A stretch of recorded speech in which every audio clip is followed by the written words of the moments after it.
Hello, everyone, and welcome to our live broadcast and interviews on streaming on our Urantia Book Facebook page. My name is Paula Thompson. I'm your host, and with me is my dear friend, Cira. Hi, Kurt. Welcome to the show. So glad to have you on today. Well, I'm really happy to be here to talk about the religion of personal experience. It's certainly something I've spent large part of my life on, especially the last few years. So I'm glad to have a chance to let people know about it. Yeah, Kurt lovingly calls the religion of personal experience the rope.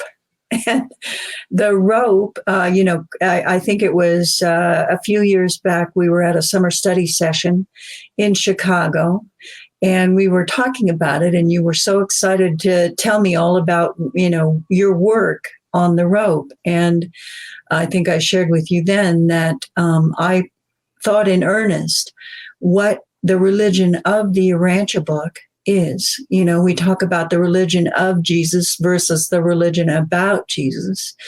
And I've thought a lot about what the religion of the Urantia book is. And there may be religions about the Urantia book, but I think the rope is the religion of the Urantia book. And it's certainly the religion that the Urantia book holds up in every way. It's a thread throughout the whole thing. And so that's the conclusion I came to. So I was so excited to hear that you're working on that and creating that.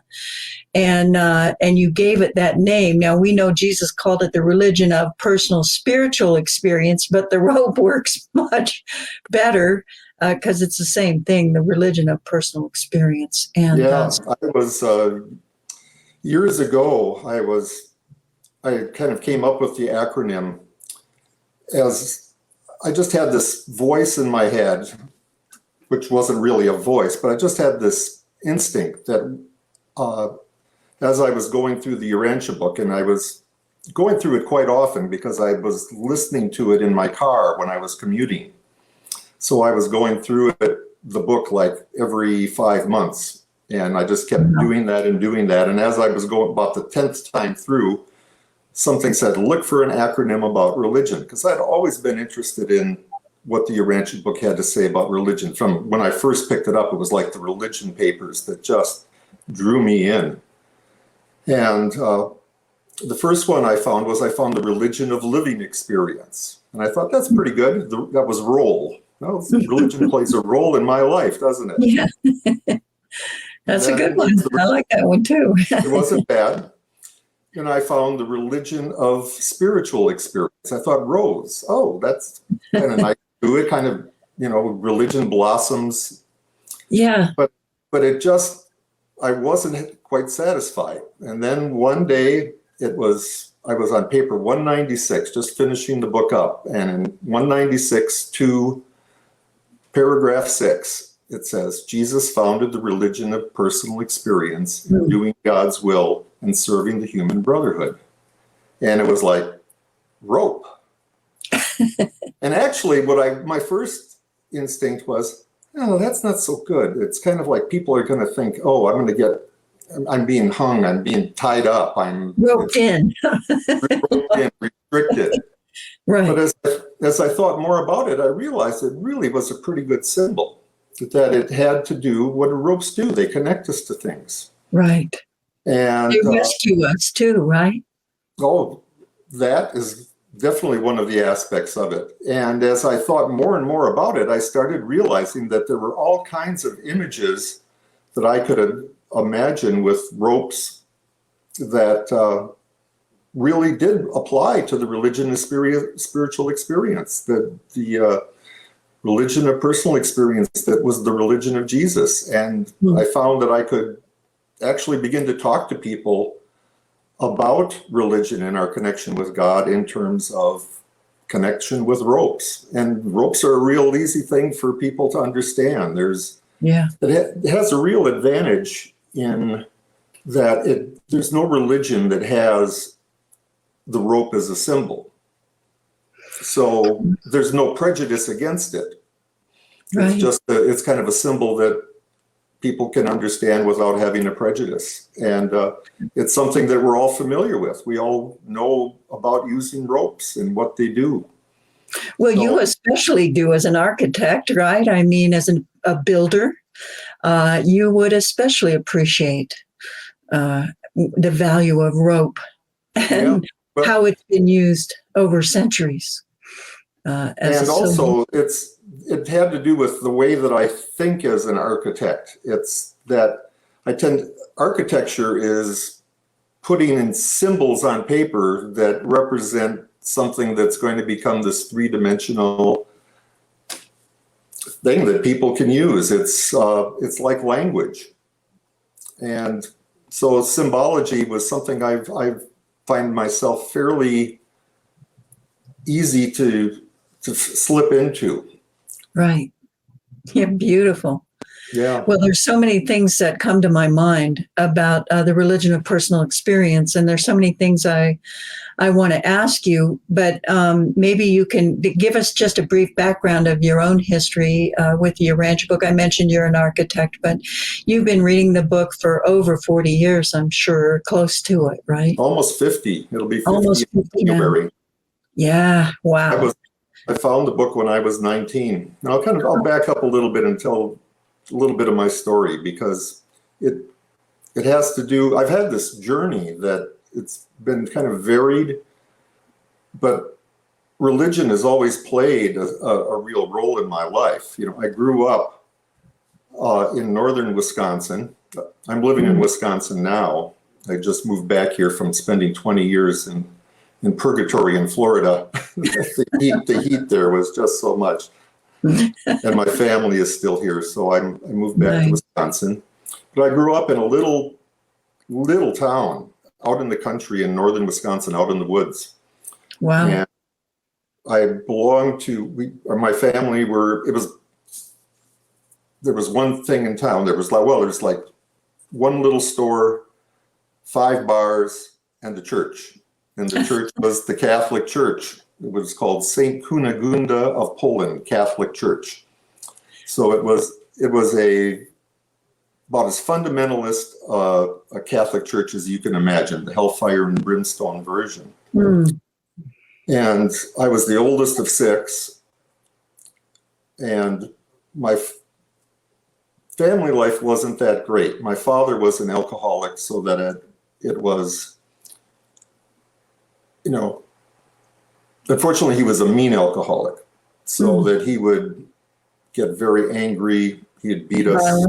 Yeah. It was a tough family life for me to grow up in and to have a sense of fatherly love. And I didn't get any additional support in a God of love from the church, because my God there was out to get me. If I made the slightest little mistake, I had to be redeemed by doing the sacraments and by Jesus's blood. You know, the whole fundamentalist thing. It was really hard for me to understand the God of love. And that started to change when I left home when I was 18 or 17 actually, and went to college. I had a cousin who played guitar like I did, and he said one day, "Oh, you got to come to the church where I play guitar at. We have a guitar mass on Sundays, and you should come." And as it happens, that church was the church that my parents had gotten married in. I'll be done. Yeah, it was.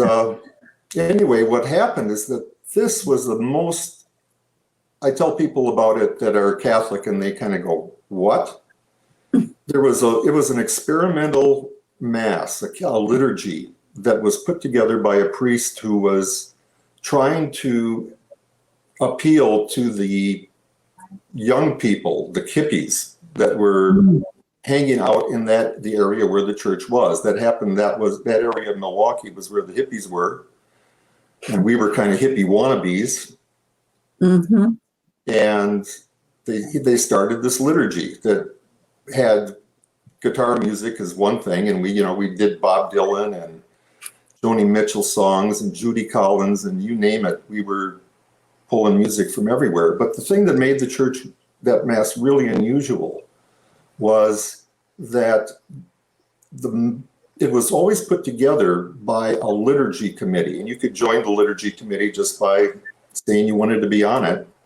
And the different people from the community would literally write the Mass for that week. There was such a wide variety. We kind of followed the basic form of the Mass, where you would start and have some songs and then a couple readings, and then we would go into the rest of the stuff, the communion later on. But it was really unusual that the people from the community wrote it, and it lasted about 17 years. It wasn't all biblical? No. You could add. I read from the Urantia book. Nice. Yeah. Huh. And that's great. I read from Cahill Gibran's The Prophet. Wow. Love it. The Letters of the Scattered Brotherhood. I mean, it was just such a wealth in our generation of beautiful spiritual writings. The Urantia book was like the keynote speech, but there was so much to choose from. Right. So here I was in the middle of a liturgy where this wonderful stuff was, and I was getting exposed to a God of love for the first time. Wow. So when I was 19, or I was 18, and I had gone home for a weekend, I had this amazing experience where I had gone out with some friends. We were ostensibly on a double date. And we had found out that a person that we knew, the woman who lived across the street from, or the road from where I lived, and they had a little resort, had died that night. And I knew her from when I was a little kid because my dad always hung out at their bar. And I went to school with her grandkids. So we went out and we sat in a wayside, I remember, and we talked for hours about what happens after death. It was the first time any of us really knew someone that had died. Wow. And so we were asking the question, what happens to us after we die? And on the way home, I was driving a car and I had this experience where I just felt God's love flow into me in the most unexpected way that still I could cry about it right now because it was just this experience. Yeah. And I just felt enveloped in God. And I knew that God wanted me to be with him and that God loved me. It was profound. It lasted 10 seconds. I've never had it again, but that's what all it took, right? That's all I needed. Yeah. Anytime that I have any doubt at all about my eternal career, I think about that one thing, and you go back to that place. It's immediately gone. That I'm back there, and I know, yep, this is real. This is beautiful. This is something. So personal experience became a real touchstone for me. And when I found the Urantia book, as it happens about 3 months later, it was shortly after I had this experience where I could know that there was a God that loved me, that I found the Urantia book. And when I started looking at the pages, it was like somebody put a key in unlocked everything for me. Exactly. And I read the book for like 13 years by myself. Wow. And the reason I did is because I had this I didn't feel like I needed other people. I was kind of sharing it with the people in that liturgy group. And we became just really close. That was a really tight thing. And then in 1985, the church brought in a new priest and they stopped our liturgy. One of the interesting things I want to show you about how liberal that church was is that we got to the point where the people consecrated the communion and the priest stood on the side. Oh, wow. So it was, we had really taken some big steps there in that towards what the kind of the Urantia book ideas of what religion should be and what worship can be. Group worship and socialized religion, you know. Right. Yeah. And the last liturgy that they had, my wife and I were the ones that wrote it. It was for the baptism of my youngest son. Oh. And then it was gone. They kicked us out. And went back to tradition after that? The traditional, yeah. Gosh. So much fear around religion, you know, that God's going to get mad at us. And, you know, it's interesting, the angry father model that was mirrored by your own father reinforces the idea of the angry God model. And so, you know, it's just a self-fulfilling prophecy. Then God must be the angry father that's just delights in seeing you trip up so he can see that you're adequately punished for wrongdoing. My father, you know, that if you look at what I was taught in the Catholic Church. I recently had the opportunity to download a Baltimore Catechism, which was it's like the thing that all the Catholic kids were taught from, what we were supposed to learn about God and religion. And I just downloaded that last week and looked at it, and there's nothing in there that says that God is my father. He's the father of Jesus. Jesus is the only son, but it never says that we are God's children. Wow. And that is so basic to the gospel of the Urantia book, right? That the gospel, that realization that we all have the common father, the common parent, and the common ancestor of all things and beings, you know, and that's God. We have that in common. The fatherhood of God and the brotherhood of man it needs to be taught. That it's so simple and so basic. We've been so indoctrinated in it with the Urantia book that we don't think twice about it. But we have to realize that a large number of Catholics, Christians, and other people around in other religions do not have the concept that they are the children of God. Right. How important that basic concept is. That's one of the main things of the religion of Jesus. Right. Yeah, you know, I want to point out, Kurt, that what you've just shared with us is your rope, your religion of personal experience. And one of the things that's so important, I think, is Urantia, religion, let's just say religion 101, is, you know, what do you believe about God in your heart of hearts, regardless of what everybody else tells you? What do you know about God? And do you think about those things, or do you allow someone else to think those things for you and tell you what to believe about God? Or do you have an original experience and an original opinion of God? And that's really what the rope is. It's about that original thought in your heart, what you think is true about God, what you believe, you know, when you're alone with your Creator, when you pray. What do you feel? What do you experience? And that's the rope. And every person that comes into your life, whether they be another religious person, whether they be a priest, whether they be a minister, whether they be a friend, these folks you did liturgy with, those were all parts of your rope. And they were leading you somewhere. They led you to the Urantia book. But the point is that I'm trying to make is that everybody does have that religious experience, and it can be authentic and original if they allow it to be. It doesn't have to be just what priests and ministers and clergy and shaman and, you know, medicine men and whatever else you want to call them say it is. They can be what you say it is, because it is your experience. And then we get together and share those experiences. That's really magical.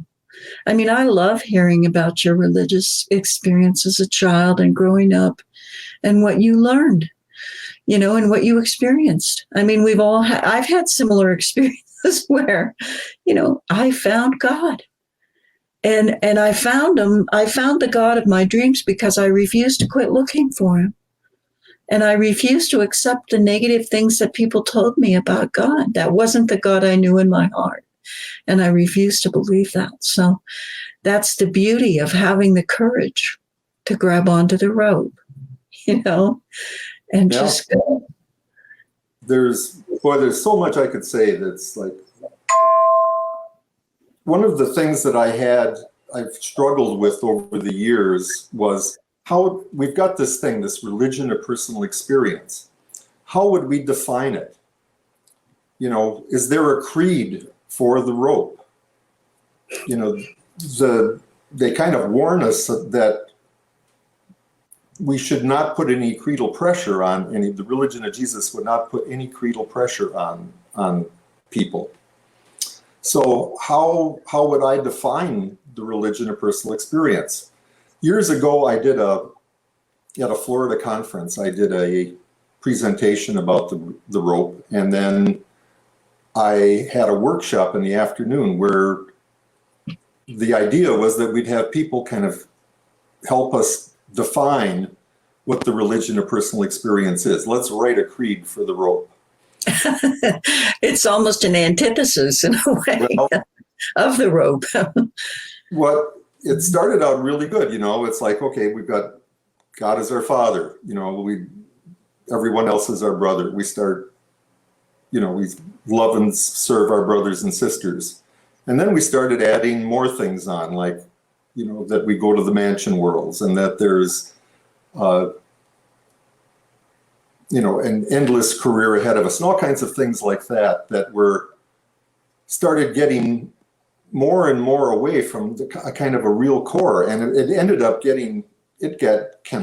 rancorous between the people as far as what we could add into this. I got done with that workshop and we hadn't been able to come up with anything that everybody could agree on. And I went, it was such a failure. And then later on, I realized that was the best possible thing that could have happened for me, because I realized that we couldn't define this based on beliefs. I grew up in the Catholic Church, and we were taught the Apostles' Creed, among others. I believe in one God, the Father Almighty, creator of heaven and earth, and of all things seen and unseen. I believe in Jesus Christ, his only Son, our Lord, who was born of the Virgin Mary, suffered, died, and was buried, blah, blah, blah. All this long list of beliefs. Of beliefs. And what beliefs do is the more beliefs you start adding on, the more you create the potential to divide people. Not everybody is going to latch onto the beliefs. So I've come to put together a definition of the religion of personal experience that's quite simple. It's only got 3 beliefs in it. But the rest of it is goals. There's what needs to be added. Don here is, how about worthy goals that are executable? Exactly. Yeah. So here's my definition of the rope. It's God is my Father, and I can have a personal relationship with God.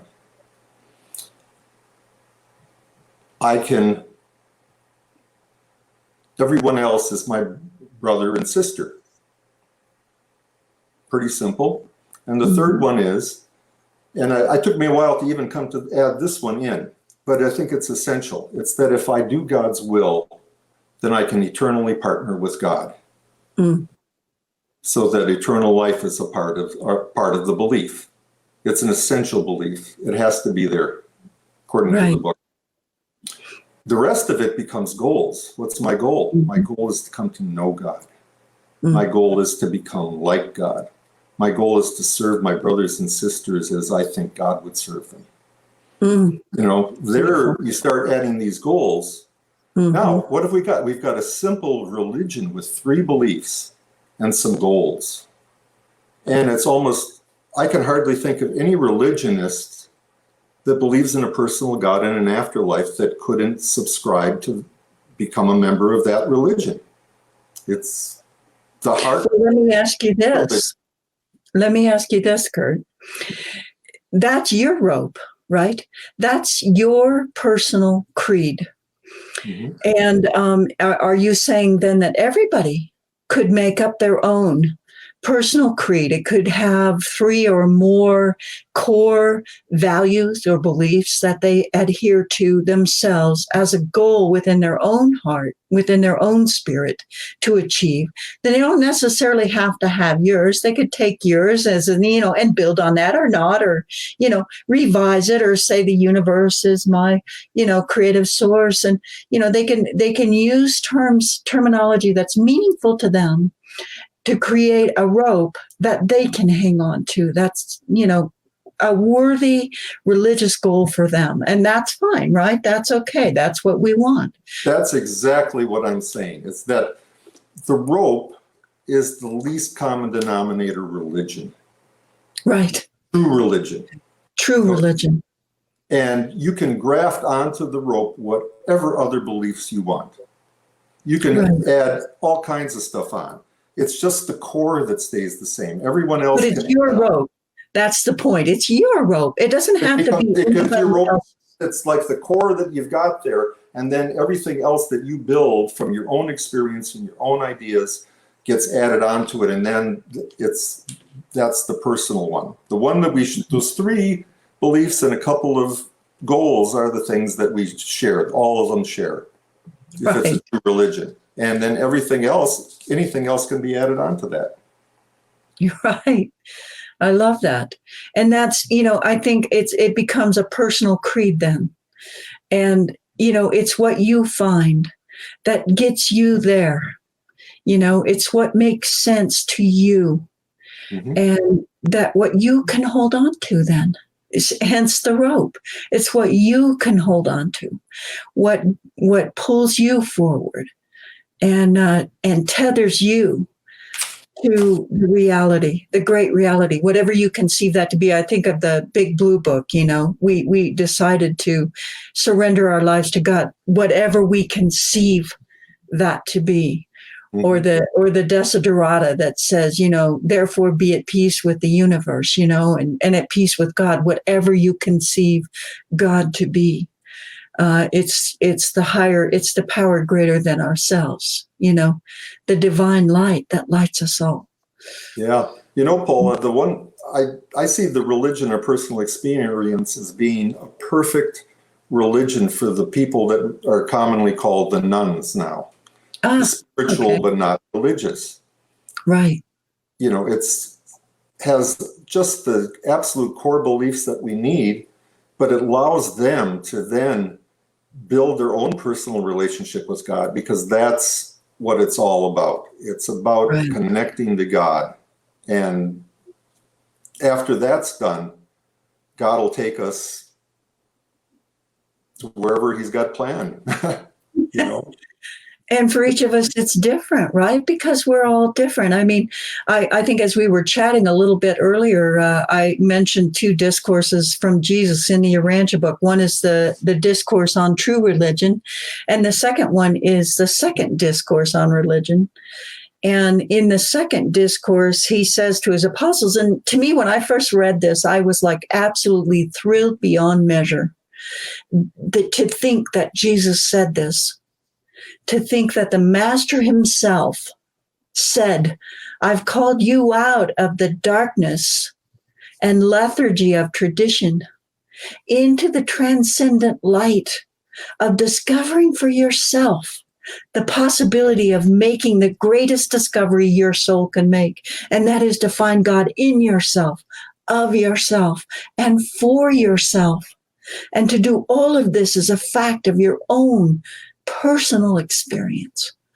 Man, and all of the authoritarians just melt away in that statement. Yes. Those who would, as he says later in that same discourse, shame on those religious teachers who will take hungry souls and lead them into the dim and distant past and there leave them, to the point where they're discomforted by every new experience. And, that is just such an important discourse. And to think that, Jesus said it to his apostles, I've called you out of all of that. The religions of authority, they won't serve you. to turn over the greatest gift that you have, the right to find your God, in your heart, to discover you have a relationship with him, not to turn that over to some other person who comes as a go-between between you and God. It's really so powerful. God gives us everything we need to come to know God. Yes. Everything. We don't need to have an intermediary, a guru, a special teacher. It's available to us directly. We have that ability. God's given it to us. Right.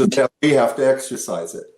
As I say, we have to grab onto the rope. We have to make the choice, and it is our choice. And I kind of not be dominated by fear, right? Fear of some punishment or whatever that we've been told is going to happen to us if we venture out into that wondrous adventure of finding God. God doesn't push us into a relationship with him. You can't push anything with a rope. I love that. That's perfect. You can't push anything. Yeah, I've got some images I'd like to bring up here where I talk about, one of the things that I've done with the rope is I discovered that I could use kind of pictures of how ropes are used as ways of talking about how God works and our connection with God works in our spiritual experience. So if we could bring those up. There you go. Yay. Yeah. In order for us to make the connection with God, it's up to us to grab onto that rope, to desire. We have to desire to have that connection. As I said, God isn't going to force us into that. It's really important that we make that connection through our own choice. Let's have the next one.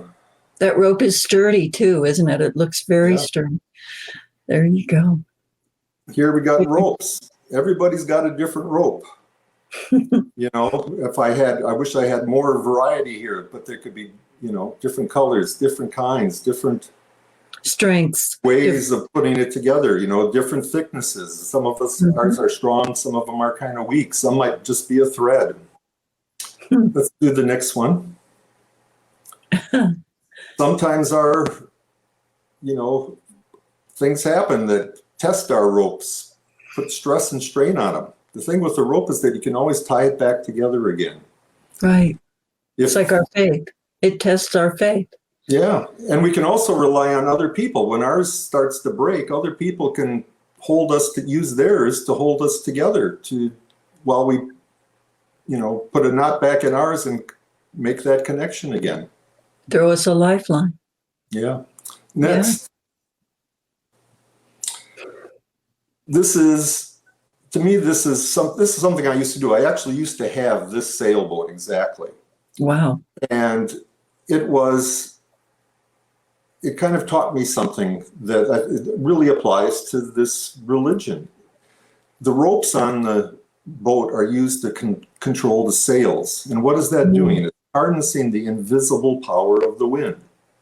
Well, our religion of personal experience allows us to harness invisible spiritual power to get through life. They're both invisible, but we can harness it by using this rope. The sail and the rope. Yeah. Amazing. And another point I like to make sometimes is your rope connected to a sail or to an anchor? Good one. Yeah. Next, please. Where's it taking you? In other words. Yeah. I found this image somewhere, and it was just kind of struck me as being, the ropes are here allowing me to be pulled up by something very ethereal. To other people, this is impossible. To somebody that's, materialist, this can't happen. But to somebody that's spiritual, we can be lifted up by these, connecting ourselves to the goodness, the truth, the beauty, these high spiritual values. God is going to take us up and towards our final destiny. Next. Oh, wow. A bridge.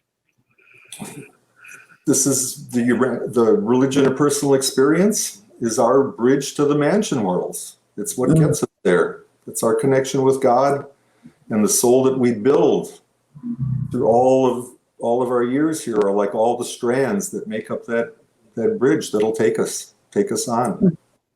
Next. Amazing what rope can do. There's the umbilical, the original rope. I'm so glad you put that one in. Now, it's interesting. I've been working on another project with some people that we're calling the Our Mother God Project, OMG. And I've discovered that the rope really is tied in. No pun intended, but it's funny how it does tie in with the mother as well. We have a relationship with God as our father and God as our mother, Right. but they're different. The connection with God as our father is something we have to choose. We have to decide that we're going to make that connection. Mm-hmm. The connection to mom is totally different. What does the Mother Spirit gives us? The Mother Spirit gives us our mind, the angelic ministry, the world that we're living in, the universe that we're living in. All of that comes to everyone, our life. Everyone gets that without having to ask. Mm-hmm. It's totally the gift, and it goes to everyone. So the connection with mom is different than the connection with dad. But the thing is, when we connect with dad, it kind of completes a circuit with the mother and allows the mother then to minister to us even more. That my angels, I'm finding that as I've connected more with God, that I see the angels working in my life much more. I'm able to access my soul mind, which is a part of that higher spiritual mind that we get from mom. There's a lot of things that happen when I connect with father that increase how mom can work with me. Beautiful. Yeah. I find that so true. Now, what we've been talking about so far we've talked about personal religion. Everything in those first few images is really about our direct connection with God. Here, let's talk a little bit about how ropes can symbolize socialized institutional religion. Here we've got institutional religion at its worst, right? Right. People fighting about what it is we believe in. And it's largely, I think, has to do with this because we have so many beliefs that separate us. It's not a very good way to experience religion. Well, what's a better way to think about religion in socially? So let's go to the next one. Here we go. Yeah, there you go. Here we have everyone here has their own rope that's connected up to that pole. That's considered, we've got a rope that connects us with God. And because we're connected, each connected to God, we all get connected to each other. God experiences us through other people. This is how religionists should think about themselves, being connected. And it's like the maypole dance. They'll actually work together to create a woven kind of beautiful weave coming down the pole as they dance around it. But they have to work together. So it's as we work together based on following God's will, we're creating the universe that God wants us to create in time and space. We're building the supreme. And it's unique and original. Yeah. Just like we. And then I've let my last picture here. How we can help each other. That when we connect our ropes together, we can help each other up through this experience. We share our experiences with each other. We give each other strength when we need to. It's just like these people have their safety and strength in climbing with other people. It's how we go through life too. So these are just some examples of how I've used images like this to talk about connection with God and talk about religion. And I think it's fascinating, it's fascinating to use this. It's not the whole thing about religion and what the religion of Jesus is, but it provides a way to talk about it, and in a kind of a non-threatening way. It's symbolic in a way that people will remember. When you see pictures of ropes, you'll start to think about, oh, my connection with God is like this. Right. And it is your connection. It's your connection with God. But it's such a great metaphor. I'm so glad that you gave that much thought and you came up with that metaphor and that acronym, because it is a beautiful acronym and it works so well in so many ways. And I was going to say too, a rope is malleable and it can be bent or curled or, twisted or, so many things. It's not rigid. It's not unyielding. It's very malleable and very useful in that respect, Yeah, and it's something that we build, we grow, we add on to. It's like you make a rope by adding more and more fibers of each experience we have can add on to our rope. It's the equivalent of our soul in a way. Right. Yeah, in a way it is. And it gets us there, It's what gets us there. And maybe, because God is in all of us, he's the beginning of the rope. Oh, he's definitely at the end of that rope that I'm. Yeah, he's the one that extends that rope to you, and it comes down, and there you are, and it's your rope. Right. Another idea is that you grabbing onto the rope is like the first step. That you get into the kingdom by faith. Mm-hmm. And it's faith. We have the faith to take that first step and reach out for God.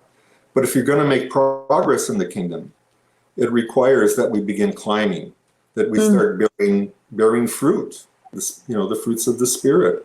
There's definite things we can do that will bring us closer to God. And it's up to us to really to put in the effort and do the work to start climbing that rope. Right. That's a rope experience, And when you start to evaluate them, you begin to realize that there's real milestones along the way, maybe a knot in that rope that helped you, get up and get over something. You grabbed on and pulled yourself up. Tied theirs onto mine and gave me a hand when I was starting to slip. Sure. Absolutely. Yeah. I love the idea that, and I've talked to so many religionists, and I know you have too, and you hear their personal experiences and how they came to know what they know and believe what they believe. And, deeply, I mean, when you make a safe place for people, they will open up and share with you the most amazing and wonderful things about their religious experience, about their rope. And it's so rich and so beautiful to be able to do that. And it's not important that they believe exactly how you believe, but only that they believe, that they have faith, that there is something reaching out for them and something greater than they are that will get them where they need to be, something that's watching out for them. And that's the beauty. Yeah. I'd encourage people to think about using the rope as a way sometimes of breaching into talking with God about somebody that may be a little bit reluctant, because if you start talking in traditional religious terms, it's kind of hard sometimes. But I found that kind of making this analogy to a rope allows people to really engage with me without feeling very threatened Mm-hmm. or going into places that may have bad kind of their previous experiences kind of made them want to avoid the situation or talking about it. But it's something you can try when you're talking to people. So do you have another rope experience that you want to share with us, a personal religious milestone in your life that was a grand epiphany, added more yardage onto your rope? Well, you know what it's been I don't have any major experiences like that one personal experience that I had when I was 18. But it's been a lot of little things that have been Incremental things. Incremental. It's been, and it just keeps on happening. It's something as we put one foot in front of the other, more stuff happens. One of the biggest things that I found recently is the Urantia University started a program that was put together by Angie Thurston and April Helen called the Progress Project. Mm. Now, one of the things I've wanted to do, I'm working on a website that's going to be out this year called therope.org. And it'll be to explain what the religion of Jesus is, to kind of show people what use those images that I have as part of the website to get people to think about their connection with God. But also I want to have a whole section of it, and I've been fortunate to work with some people like Bill and Kay Cooper and Larry and Joan Mullins to get materials that are created by people that have been for years working on helping people make that stronger connection with God. Right. And the Progress Project is very much in that vein. And I would urge anyone who's listening to go to the Urantia University Institute, and the next one will be in the fall. The next session of it will be in the fall, but it's a 12-week program where you join together and you share your lives with two other people. They create triads. You come together once a week in the main group for some talk and discussions and some breakouts with 3 people. And then you have a weekly breakout with 3 other people. The triad is designed as a way to support each other and then share your inner life. And the purpose is to create habits that bring you closer to God, to improve that connection and make progress up the rope. I've found that it was just what I needed. For the first time in my life, I developed a habit of daily prayer, writing in a prayer journal, my prayer and gratitude, and then going into worship. And I find that it was like, why didn't I do this 40 years ago? It was, and doing that on a daily basis, I've been doing it for over 6 months now, every day. It's really changed my life. And amazingly, I swear my angels are working with me to answer those prayers, that I can see them happening. In 1 month, I had 5 things happen, or I had a prayer that I could be of service to other people and be brought also to other people that could help me to grow. And I had 5 opportunities come to me in 1 month that I didn't go looking for. Wow. Like I went, okay, this works. You know, when we go to God and we offer ourselves to do this work, and we're sincere about it, that the opportunities will come. It really is worth testing out. It's like you got to somebody that doesn't really believe in God, I encourage them just to take the chance. What do you got to lose, right? take a chance, believe, ask God to show you. Right.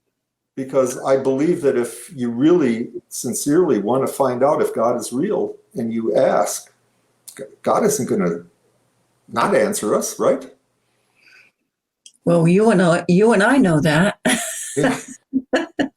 But you'll never know if you don't take the chance. I remember walking into a gymnasium when my daughter May was in junior high, and there was a simple poster up that said, "You miss 100% of the shots you don't take."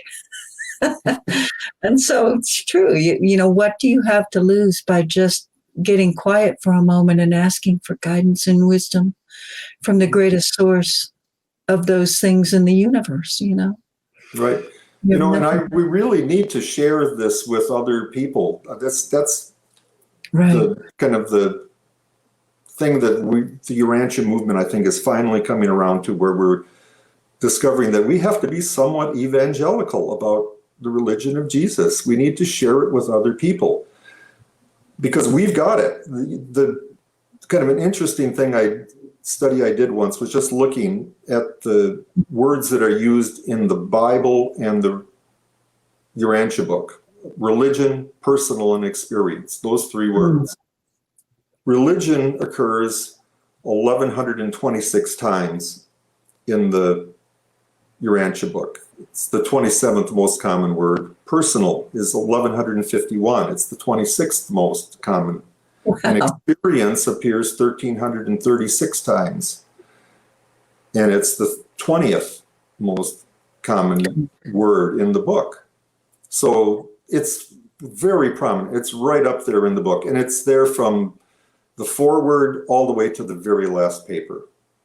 Right. I can go through, major sections of the book. You've got paper 5, God's relation to the individual. What is that about? That's about our connection with God. Totally. Papers 86 through 92, the history of religion, that are just filled with things about how we got evolutionary religion and how we transition in now to the revealed religion. The next few, 96 to 98, we don't think of those as religious papers, but there's the religion of Melchizedek that Melchizedek was bringing in, how that got spread throughout the whole world and influenced, provided the foundation for Jesus to come to give his religion. You got papers 99 through 103, what we commonly call the religion papers. The adjuster papers, what are those about if they're not about connection with God and true religion? God the Supreme, that paper is just filled with things on how we connect with God. And you mentioned paper 155. In Rodin, there is this whole section on the religion of the ideal. The Kingdom of Heaven, that paper certainly has all to do with our connecting to God. And then the last 3 papers in the book are all deal with that. So there is so much in the Urantia book that is available for us to study on religion. And let's share that with our brothers and sisters. I was going to say, we got all those things on religion are in the Urantia book. Okay, we've got that. You know what's in the Bible? King James version of the Bible. Want to guess how many times religion appears? I'd love to hear it. 5. 5. In the Old and New Testaments altogether, 5 times. Wow. Experience appears 3 times. And personal, the word personal does not appear at all in the Bible. Wow. So how are we going to find the religion of personal experience in the Bible? It's kind of tough. Yeah, it is. We've got this obligation, I think, to take this religion to the world. The world needs it. Well, and we're liberating, it's liberating. That's the point. It liberates you to live an original and unique life before God and not have anybody tell you what to believe, but to, sample from all the different wonderful religious beliefs and all the different teachings.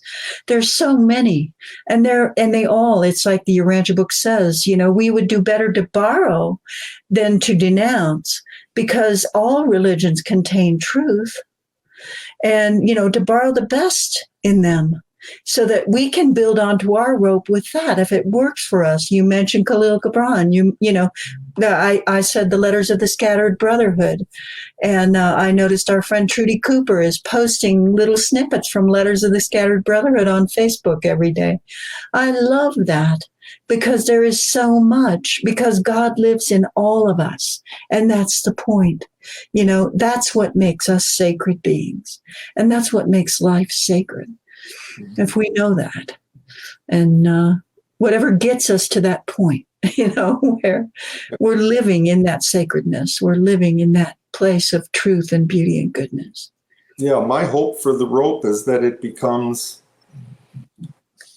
the revival of the religion of Jesus that is able then to tie back together all the religions of the world. Paula, I'm sure you've seen this thing called the Tree of World Religions. It's available online. It's like this diagram of the world's religions for each major religion, and then how it branches off from into more and more other branches and sects and things like that. And it's amazing. It branches off from the time of Jesus. Back in the time of Jesus, there were only like about 10, just like you look at what is in Gannett and Jesus put together in Alexandria at the library there on the different world religions. And then by the time we get to us, there's thousands of different religious sects in the world.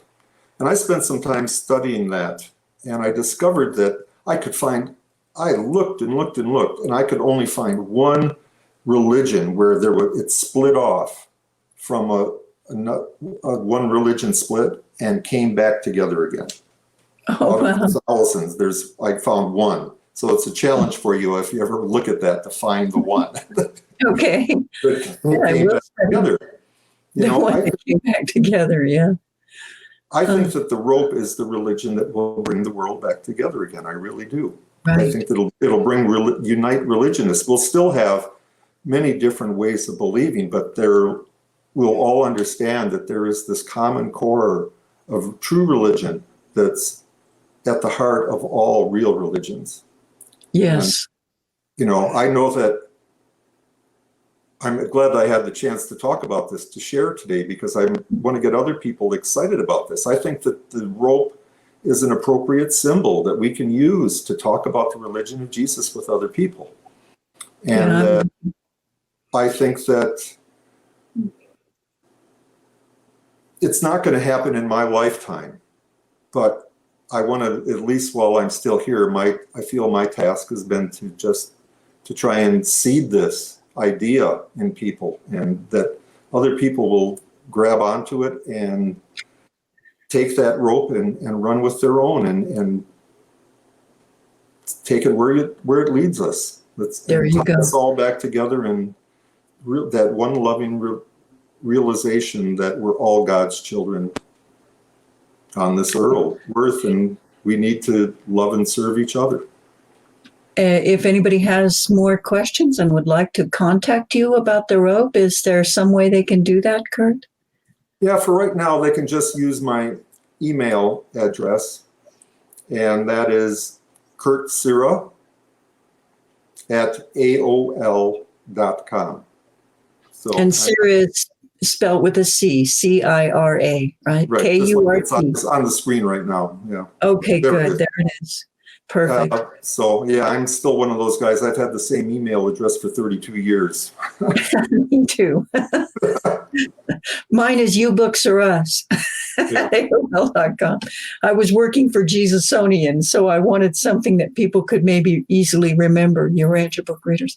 So, Kurt, thank you so much. What a delight to talk to you about the rope. And I know you've given it so much thought, and I just so appreciate you and your rope And I thank you for giving us your time and sharing this important concept with us.